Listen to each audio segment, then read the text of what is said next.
Gas trouble రాకుండా ఉండాలంటే పాటించాల్సిన ప్రికాషన్స్ ఏంటి సార్? గ్యాస్ ట్రబుల్ రాకుండా ఉండాలంటే దానికి 2-3 మార్గాలు ఉన్నాయి. దాంట్లో ఒక మార్గం మీకు చెప్తే, ఓకే, ఎక్కువగా టైంకి కరెక్ట్ అది ఏంటంటే టైం ప్రకారం మనం అది ఏ టైం టైం అంటే టైం అంటే మీకు ఉదయం పూట తినవచ్చిన మధ్యాహ్నం తింటాడు, మధ్యాహ్నం తినవచ్చిన నైట్ తింటాడు. ఓకే, అది మీకు ఫ్రీనెస్ వదిలేసి టైం తగ్గ టైం తినేసి 3 పళ్ళ సూర్ణం కంపల్సరీ ఉంటుంది కొట్ల మీద. ఓకే, 3 సూర్ణం, కరక్కాయ ఒక వంతు, తానికాయ ఒక వంతు, ఓకే, ఏంది ఉసిరికాయ, ఈ 3 సరిభాగంగా తీసుకోవాలి. దాంట్లో లేదంటే కరక్కాయ కొంచెం ఎక్స్ట్రా తానికాయ ఉసిరికాయ వంతు తీసుకొని, తానికాయ ఉసిరికాయ వంతు తీసుకొని, కరక్కాయ మాత్రం 2 వంతులు తీసుకొని, పటికి బెల్లం 5 వంతులు తీసుకోవాలి.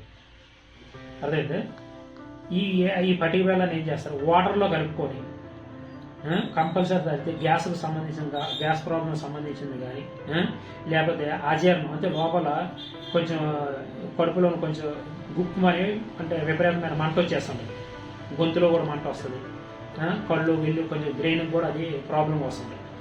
అలాంటి వాళ్ళకి ఇది కంటిన్యూగా వాడితే ఆ ప్రాబ్లమ్స్ ఉండదు. పొద్దున్న వేసి కొంతమంది డ్యూటీకి వెళ్ళేసే వాళ్ళు ఇలా ఉంటారు కదా, వామం ఎక్సర్సైజ్ ఉంటాయి, స్టమక్కి సంబంధించిన ఎక్సర్సైజ్ కొన్ని ఉంటాయి, అవి చేసిన వాళ్ళకి కూడా గ్యాస్ ప్రాబ్లం ఉంది. ఈ గ్యాస్ ప్రాబ్లం వచ్చిన వాళ్ళు కూడా కొంచెం మోషన్స్ ట్యాబ్లెట్లు మాత్రం మోషన్స్ ట్యాబ్లెట్ నెలకైనా ఒకసారి మాత్రం వేస్తే బాగుంటుంది.